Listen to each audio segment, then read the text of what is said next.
Bien, hoy día va a ser el último día en que repasemos toda la parte teórica. Desde mañana vamos a entrar ya a tomar el buró. Les voy a empezar a mandar los antecedentes del cliente y vamos a tomar todo lo que significan las actividades que hacen a un trabajo de auditoría. Para esto, ustedes tienen que tener clara la condición de a dónde queremos llegar en la fase de planificación, y eso es lo último que vamos a hacer hoy en día.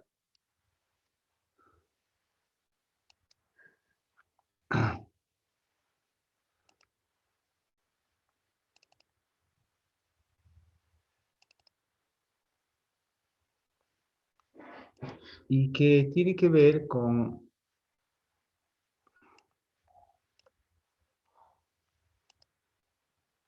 identificar las cuentas, los saldos de cuenta y transacciones significativas, ¿no?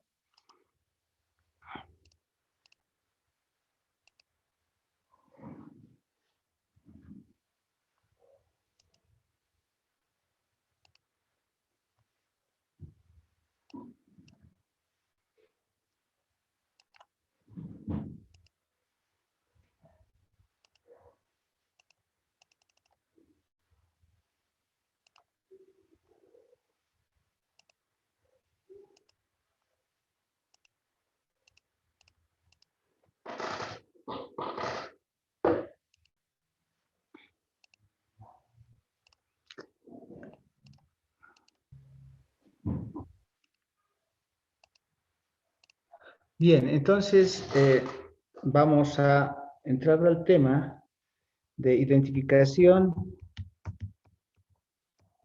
de saldos de cuenta y transacciones significativas.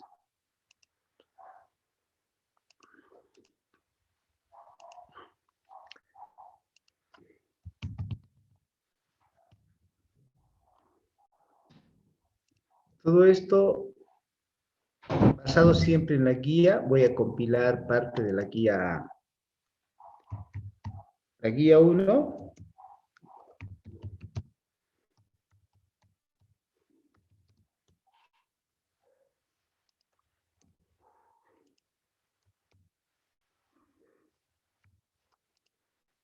En la guía, en el volumen 1, entonces, que está aquí,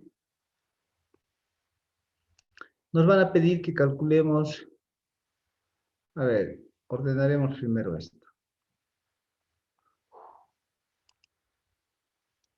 Ahora sí.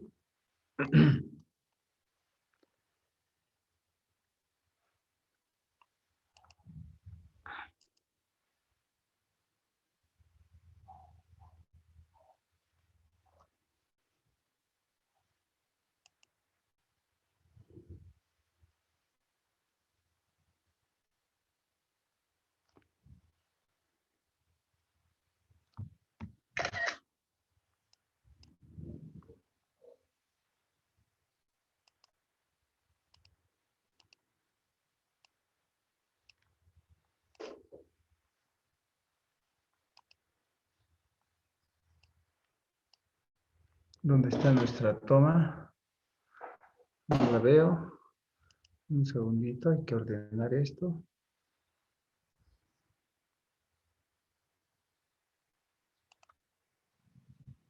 Ahí está.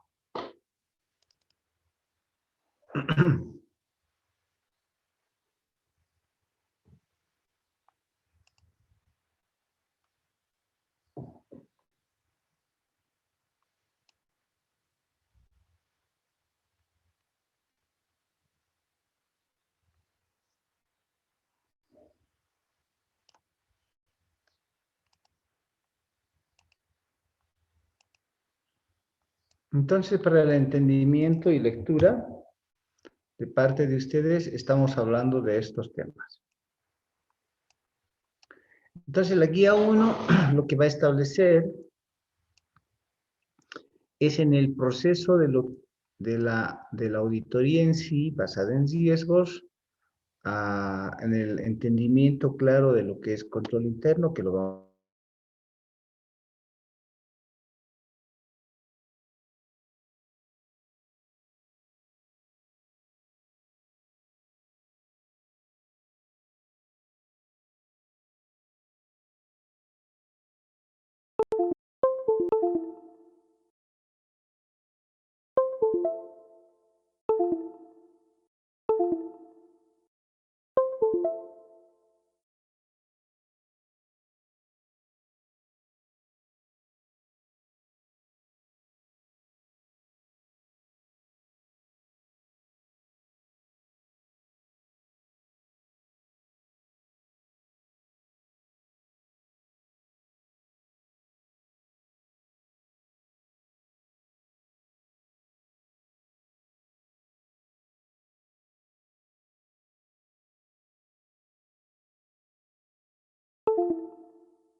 Bien, decíamos, vamos en busca de la guía 2 y ahí nos vamos a orientar también.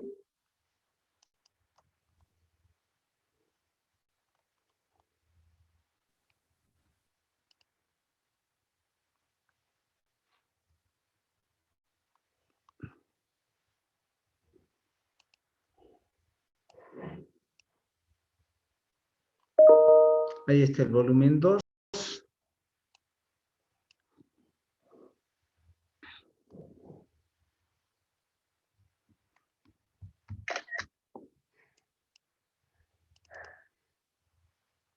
Y de ese volumen 2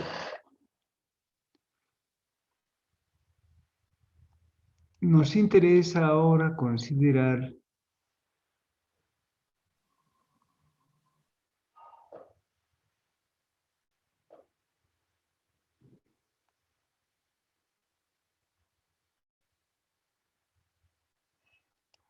eso.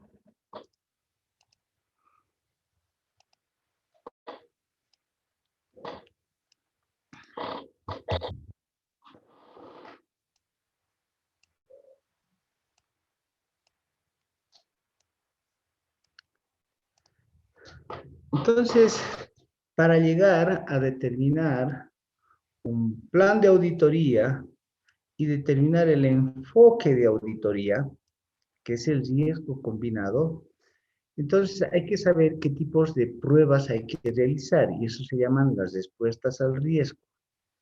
¿Ok? En todo caso, ahorita estamos en la siguiente fase.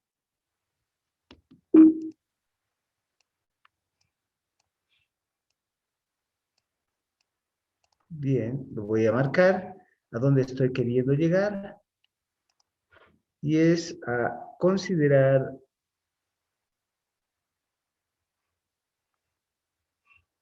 los riesgos inherentes, ¿ok?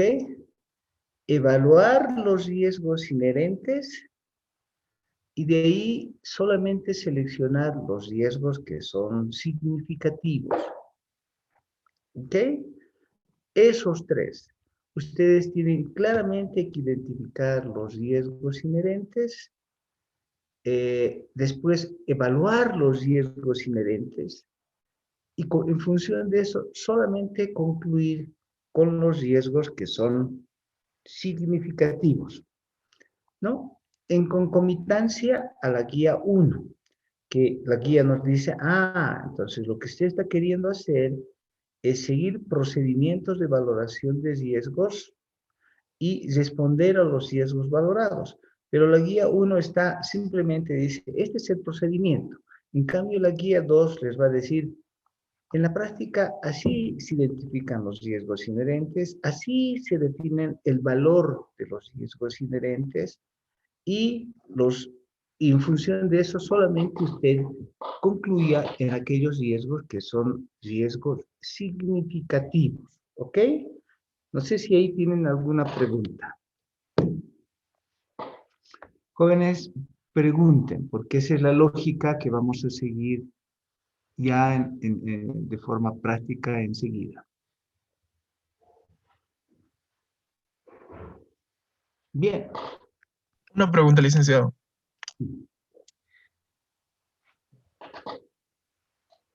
Sí le escucho. Usted dice que para identificar los riesgos, o bueno, para considerar los riesgos inherentes, tenemos que seguir como una pauta que sería primero valorar, evaluar y determinar quiénes son significativos. Dependiendo del tipo de cuenta, ¿siempre se va a repetir lo mismo? ¿Siempre hay el mismo orden? ¿O hay alguna variación o alguna desviación? No. La orden va a ser 8, 9, 10. Ese es el orden. O sea, primero 8, segundo 9 y después 10, como está marcado ahí. Siempre, siempre, siempre. ¿Ok? Ya está bien. Primero, identificar el riesgo. ¿Qué es lo que vamos a hacer ahorita como práctica, no? Pero ya después, a partir de mañana, ya vamos a entrar en el buró en sí y ahí vamos a hacer el trabajo integral. Ahorita simplemente estamos tomando conocimientos aislados, como lo hemos hecho hasta ahora. Pero la 8, 9 y 10 es la secuencia.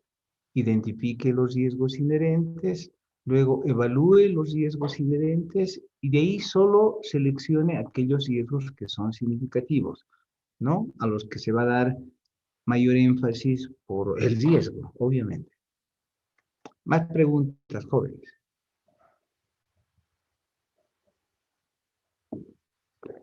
Por eso he tomado, porque la primera orientación está en la guía 1, pero concretamente es mejor la guía 2. ¿Ok? Bien, entonces rápidamente veremos la 8, 9 dentro de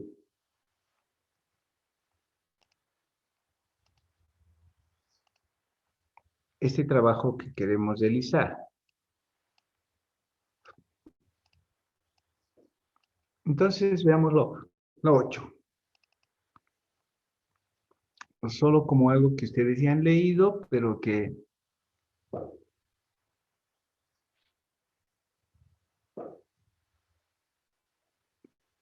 ahí está. Que lo vamos a repasar, ¿no?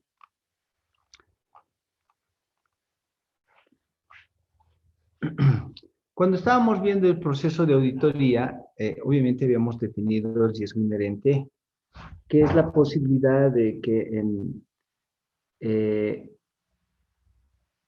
que no se cumplan con los objetivos cuando eso se trata a nivel de negocio, que es la posibilidad de que no se logren objetivos a nivel de procesos, y a nivel de estados financieros, la posibilidad de que los estados financieros contengan errores o irregularidades, ¿sí? Sin considerar el control interno.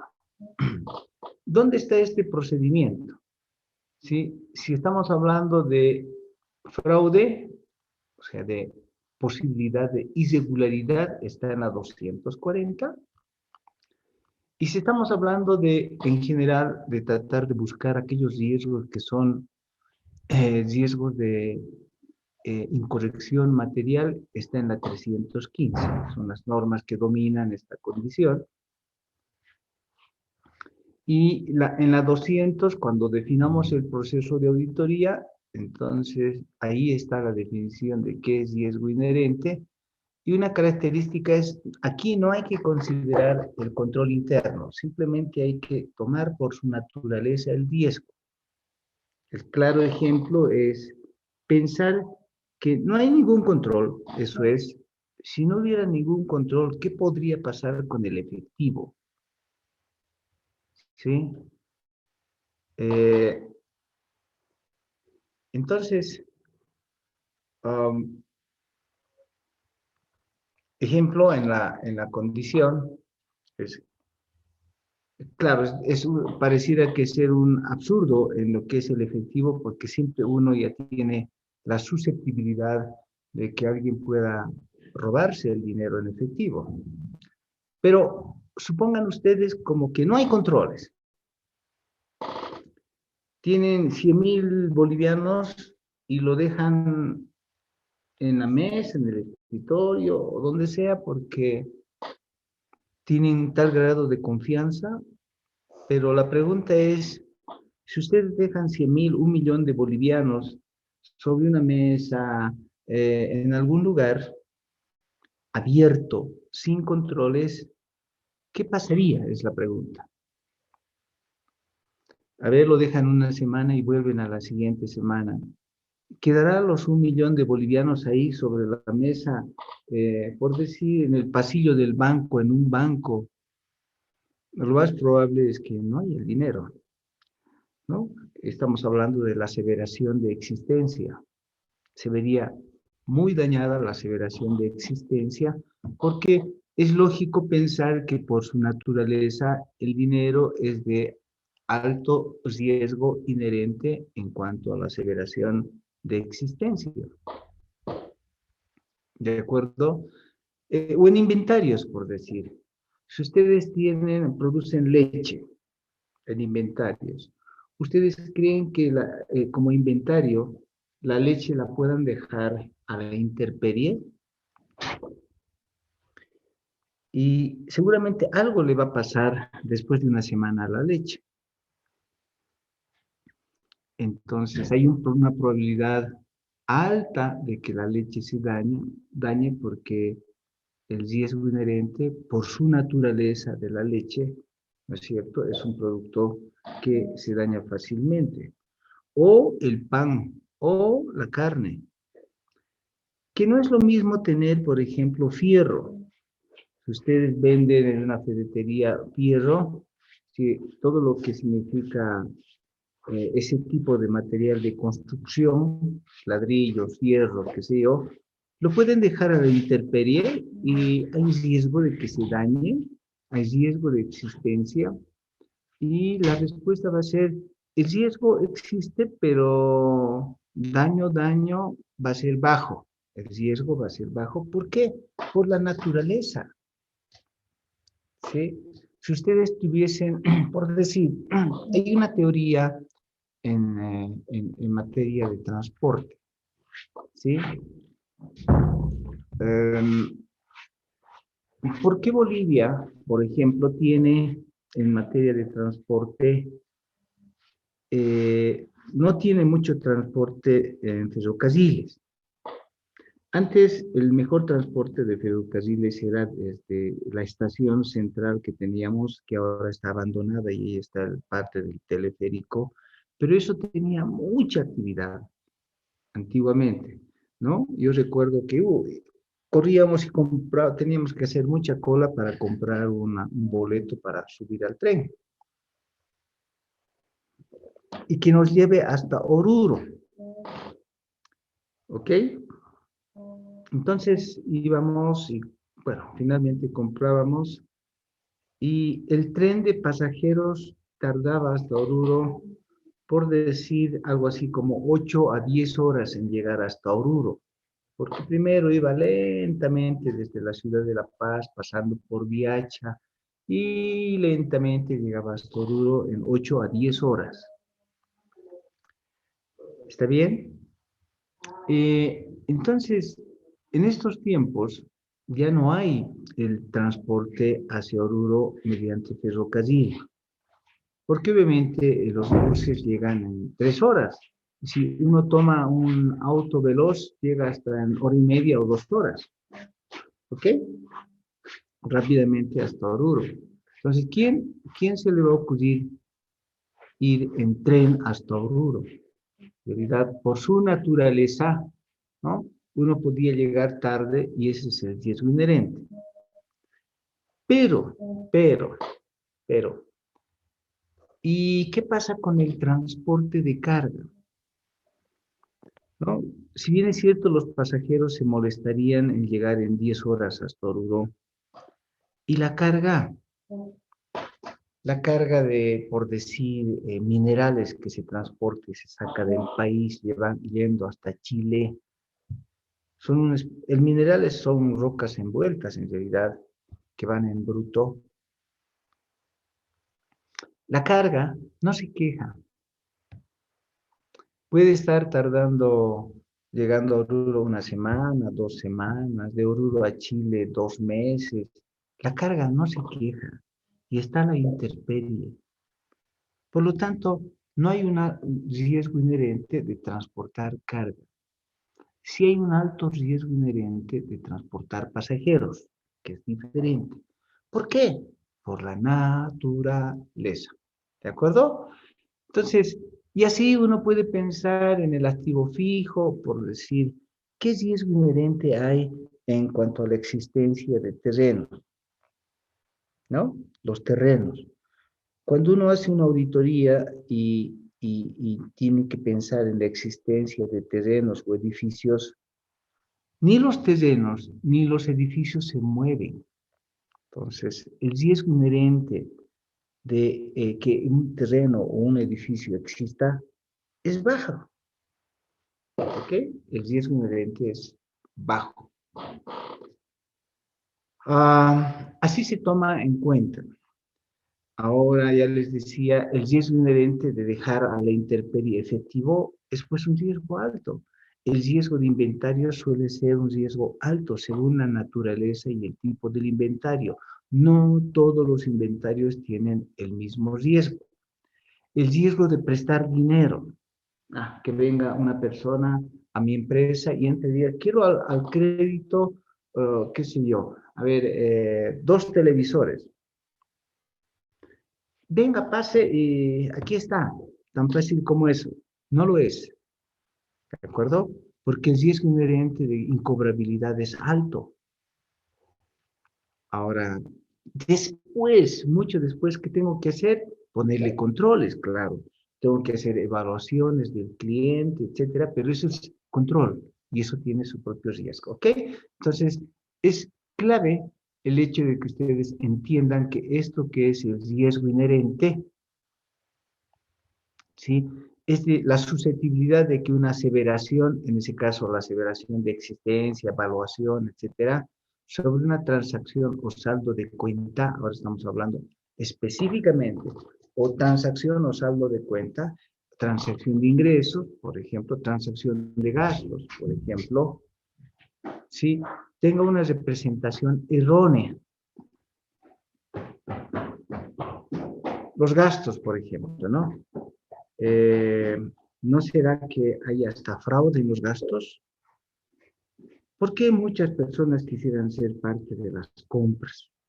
Porque se dice que las compras, uno puede comprar y, bueno, entrar en concomitancia con las ferreterías o las tiendas, de tal manera de que uno pueda hasta generar comisiones.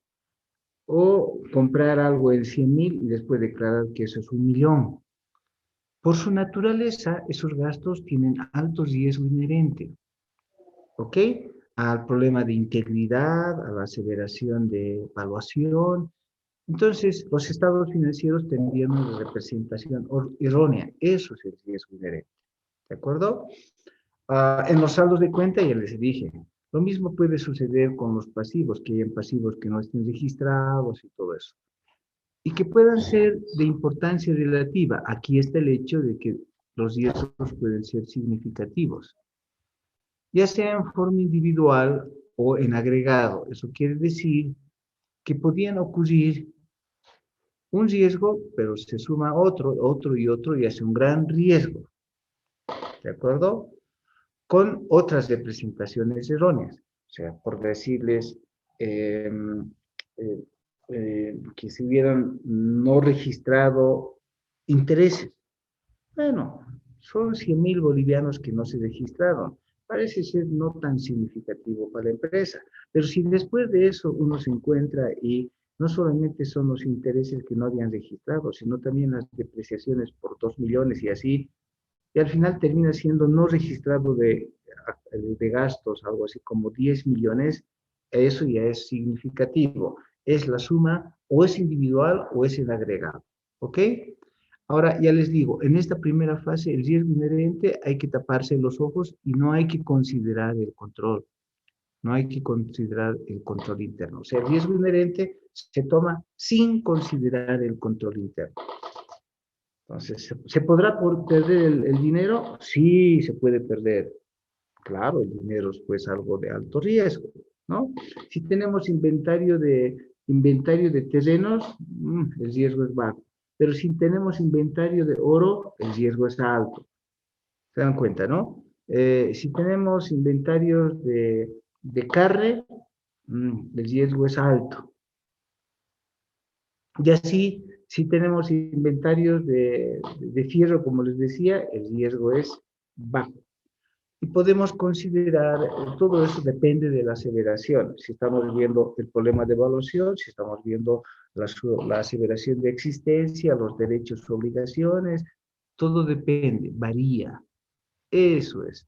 Esa es la primera fase con la que nosotros tenemos que hacer las consideraciones y nunca olviden que de estas fases de riesgo también hay que considerar la MIA 240 que hace a fraude, ¿ok?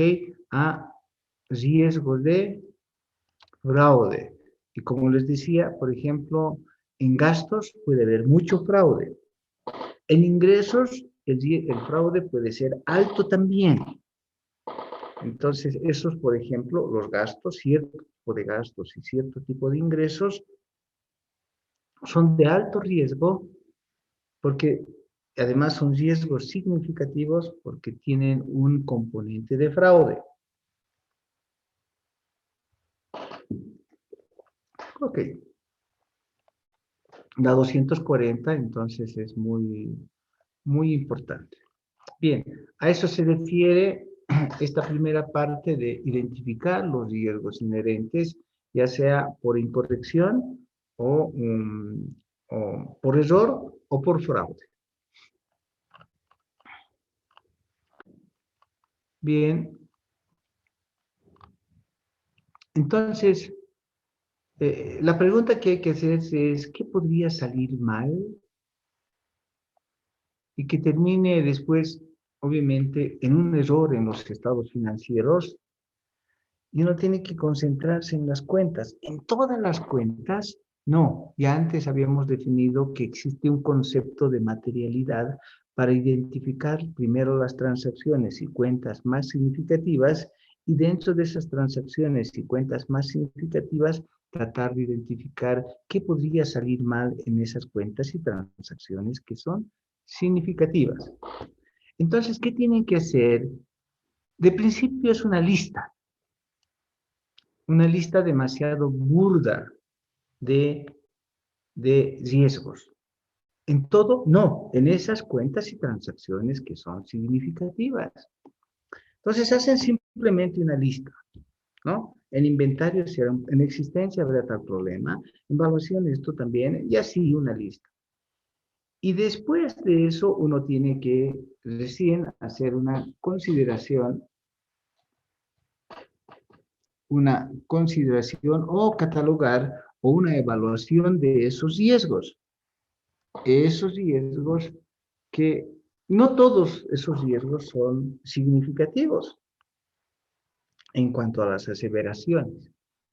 Y uno tiene que empezar a definir en función de los factores internos, externos, etcétera, y catalogar un procedimiento de clasificación de cuál de ellos son realmente significativos.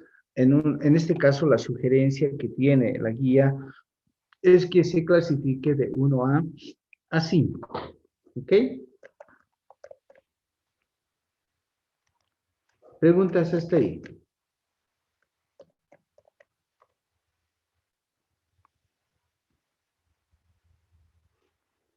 No, no hay. Bien, está en la guía. Simplemente les estoy traduciendo lo que establece la guía. ¿Sí? Entonces, la primera labor que hay que hacer es identificar los riesgos. Pero hay que ser también secuencial y hay que ser selectivo. ¿De acuerdo? Entonces, identificando los riesgos, pero de aquellas cuentas que son más, las cuentas, saldos de cuenta y transacciones que son más significativas. Entonces, y después hay que empezar a concentrarse respecto al año anterior para seguir identificando estas posibilidades de riesgos. Eso también lo deben entender ustedes en el sentido de que el riesgo no es que aparece en un rato, sino que el riesgo viene siempre desde periodos anteriores. Ejemplo, si en el año pasado la auditoría determinó que hubieron muchos ajustes contables, si el año pasado hubo muchas observaciones de control interno, eso quiere decir que los sistemas tienen alto riesgo. Y entonces uno puede definir que el riesgo, catalogarlo en categoría 5, ¿de acuerdo? Como de riesgo alto. Entonces, ya saben ustedes, los riesgos pueden ser de 3 niveles. Riesgos a nivel de negocios, riesgos a nivel de procesos, riesgos a nivel de estados financieros. Entonces, los riesgos a nivel de negocio tienen que ver con Pareto. Pareto en el sentido de que hay factores internos, externos que hacen al movimiento del negocio, pero en la parte superior. ¿Ok? Y también hay que considerar que no hay, aunque estén inmersos, pero hay que tratar de identificar aquellos riesgos que son de fraude, que van en concomitancia fundamentalmente a un criterio fundamental, que estos son deliberados. Esa es la gran diferencia, ¿sí? Los riesgos de un negocio, claro que pueden haber. Si es que yo vendo salteñas, tengo mi cierto riesgo. Las salteñas se pueden vender solo hasta las 11. Pasadas las 11, uy, las salteñas se van a podrir, se van a echar a perder, ¿sí? Si yo vendo lo mismo, carne, y esta es una empresa ganadera, pero que faenea carne, el riesgo también es alto de vender carne. Ok, ¿no? El riesgo de vender computadoras y celulares es el riesgo de vender en ese negocio. Las computadoras y celulares, claro que tienen su cierto riesgo, ¿no? De diferente naturaleza, pero en cuanto al inventario, por ejemplo, que se vuelvan obsoletos. No se puede estar con el celular más de 2 meses o 6 meses, porque en 6 meses ya salió la nueva versión y el celular ya no vale lo que debería valer. Entonces, ese negocio tiene su propio riesgo como negocio, pero, pero también puede haber hechos deliberados en las empresas. Esa es la diferencia, ¿sí? Hechos deliberados. Y eso ya es fraude. Eso ya es fraude. Ejemplo, de que no traigan las computadoras ni los celulares con importaciones legales, sino lo hagan en forma clandestina. Entonces, eso se llama contrabando, pero ese es un hecho deliberado. Eso ya es un fraude, ¿sí? O que, por ejemplo, en una empresa tenga formalmente 2 turnos de producción, de lo que sea, desde frescos o lo que sea, 2 turnos de producción. O sea, como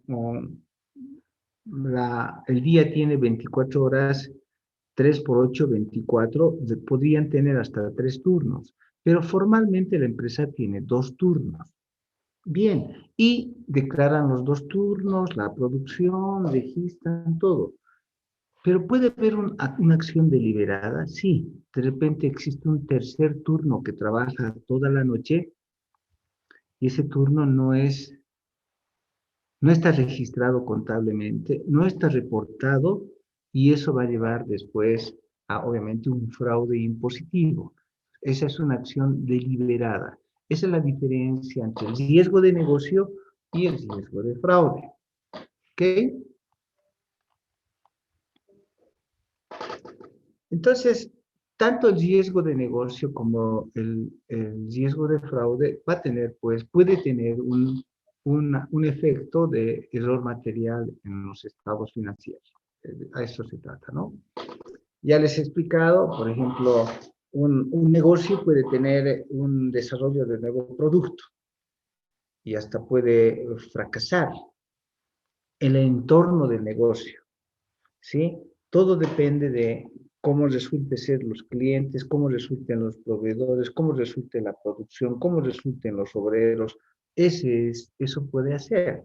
Estaba viendo, por ejemplo, la anterior semana, que en esto de los pollos, por ejemplo, Pollos Copacabana, el hecho de que se desarrolle una nueva producción en Santa Cruz les ha traído alto riesgo, no ha sido vender pollos Copacabana en La Paz. Vender pollos Copacabana en La Paz es de bajo riesgo, pero tratar de vender pollos en Santa Cruz es de alto riesgo. Y peor, habiendo tanta competencia en Santa Cruz, porque el segundo, tercer anillo se está inundado de personas que venden pollo. Y ahora he visto que en Santa Cruz se ha creado una nueva empresa muy fuerte que tiene una super competencia y producción parecida de pollo. Y además en Santa Cruz está Kentucky y las extranjeras. Entonces, el negocio puede fracasar y todo se puede echar a perder. Y los estados financieros pueden verse afectados. Eso se llama riesgo de negocio. En ese caso, el mercado que han escogido es un mercado inadecuado, ¿no? Ah, y bueno, en todo caso, también puede haber que hayan fallas en los productos. Si es que ponen un nuevo negocio y hay fallas en los productos, entonces hay un problema de falla en la reputación y todas esas condiciones. ¿De acuerdo? Bien. Ah, en cambio, el riesgo de fraude es pues un riesgo de un hecho mm, intencionado. Alguien que quiere dañar, alguien que quiere cometer un fraude. De hecho, el fraude va en dos niveles, uno por los empleados y otro por los ejecutivos. El daño que causan los empleados suelen ser de poco daño a mediano daño, pero el fraude cometido por los ejecutivos, ahí eso suele ser de altos rangos, ¿no? Esos pueden ser muy, muy significativos. Bien, entonces, para identificar los riesgos, ya lo hemos visto, hay que tomar Palepú y todos los que son las informaciones internas y externas de todos estos que están aquí involucrados, ¿ok? Que ustedes lo van a leer, no voy a volver a repetir, solo les estoy orientando en cuanto a la guía, ¿no? Bueno, aquí ya tienen, en cada uno de estos elementos, ustedes tienen que identificar los diferentes riesgos inherentes, ¿sí? Los diferentes riesgos inherentes. A ver, por ejemplo, uno de los factores, por ejemplo, es la visión y misión, ¿de acuerdo? Entonces, ustedes dirán, ¿y qué tiene que ver esto? Fácil. A nivel de negocios, todos los negocios tienen visiones y objetivos estratégicos. Su visión, por ejemplo, es querer ser la empresa líder. Su visión es querer tener un crecimiento del 200%. Su visión puede ser lograr obtener riqueza de 10 millones de dólares. Y así demostrarle al mundo. Entonces ahora le preguntamos y nos preguntamos, ¿cómo les está yendo si han obtenido 5 millones de dólares de ganancia? Pero deben llegar a 10 millones. ¿Qué hacen? Pueden cometer un fraude, ¿sí? Registrar más ingresos de los que no corresponden en función de su visión. La visión es muy dura a veces, es muy exigente, ¿sí? Es muy exigente. Entonces, ¿puede haber problemas de estructura de organización? Claro, claro. O sea, si una empresa tiene segregada gerente financiero de operaciones, gerente de producción, gerente administrativo, etcétera, tiene una buena segregación de funciones y eso ayuda. Pero si la empresa no tiene una buena estructura de organización, el riesgo es alto. Y así podemos empezar a especular sobre cada uno de estos factores que hacen a un negocio. Y lo tienen que entonces identificar. Y estos factores no son iguales para un negocio que para otros. Todo depende del tipo de negocio. No son iguales. No pueden tratar de manera igual. ¿Sí? Entonces, eso significa que deben empezar a pensar desde la naturaleza de la industria, su entorno regulatorio, porque, por decir, la regulación para una empresa petrolera y minera es muy fuerte. La regulación para una banca es muy fuerte, porque los bancos tienen una cierta naturaleza. Entonces, además, su marco de referencia de preparación de estados financieros es totalmente diferente. ¿Ok? La naturaleza de la entidad, etcétera. Las políticas contables que suelen ser diferentes para cada uno de los tipos de negocio. Bien, entonces hay que considerar todos esos factores de riesgo y tratar en un momento de, al final del camino, llegar al riesgo de incorrección material, ¿sí? Pero que va a ir combinado con el control interno.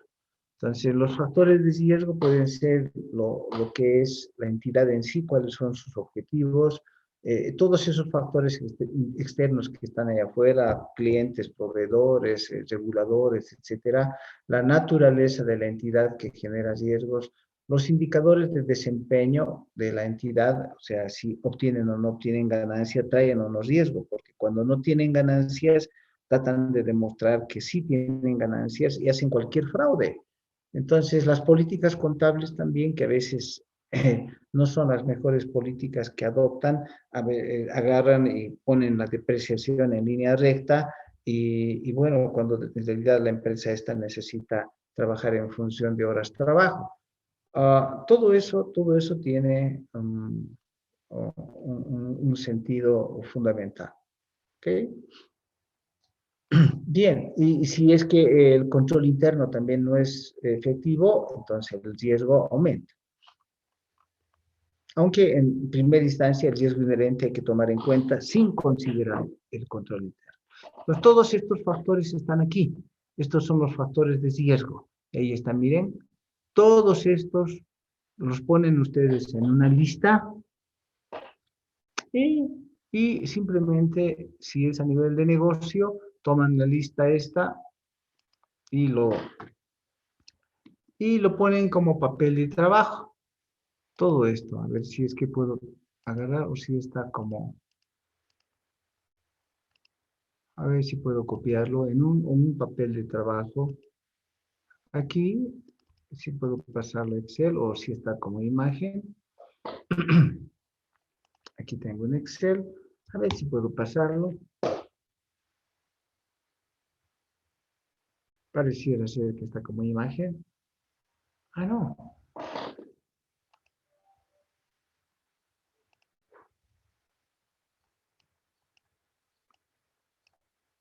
Ahí está. Aquí, bueno, que no está como imagen. Entonces,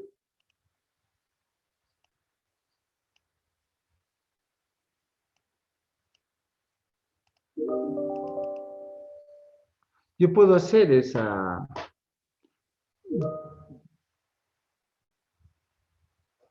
Ok, yo puedo tomar estas condiciones y aquí poner y definir si para el tipo de empresa que yo vaya a evaluar, estas son adecuadas.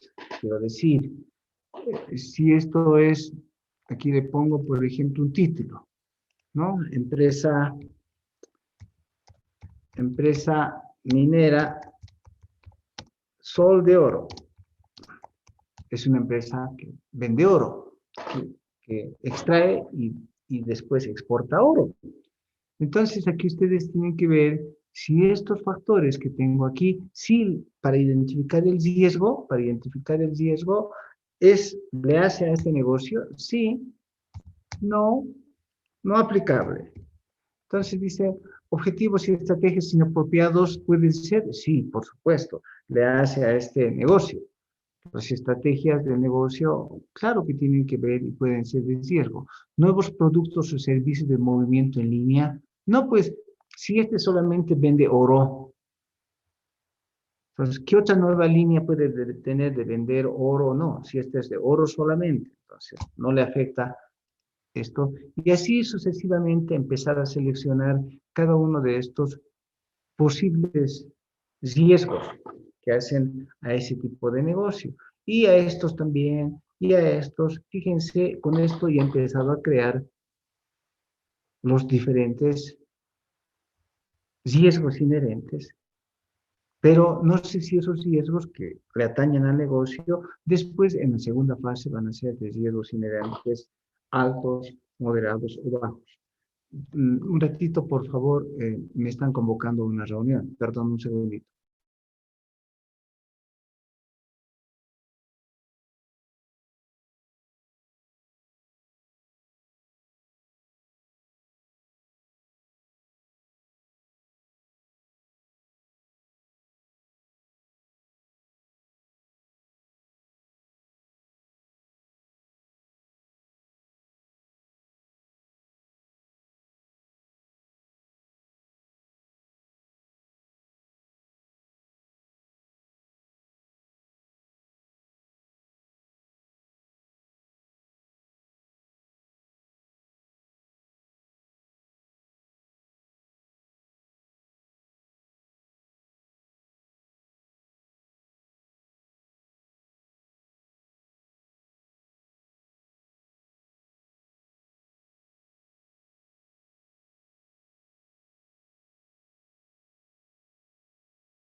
Bien, entonces, ¿qué clientes habíamos hecho antes nosotros? Perdón, ¿cómo identificar la materialidad? Jóvenes. Un viñedo. Bueno, eran cinco empresas, ¿no? Les Sí, voy a tienes pedir, razón. porque me está llamando una reunión inmediatamente, les voy a pedir que para el día de mañana, por favor, identifiquen, tomen esta lista de la guía esta, toda la lista, y discutamos mañana esta condición, si corresponde o no a cada uno de ellos. Los tengo que dejar porque tengo esta urgencia que me están pidiendo y voy a tener que atender, no me queda otra alternativa. ¿Ya? Licenciado, Sí. una preguntita. ¿Puede pasarnos la guía del volumen 2? Porque solo nos pasó el volumen 1. Ah, ya, con mucho gusto. Les paso la guía 2, pero yo pensé que todos tenían. Voy a revisar el Facebook si está colgado. Si no está colgado, se los paso. Por favor, Luis, gracias. Ok.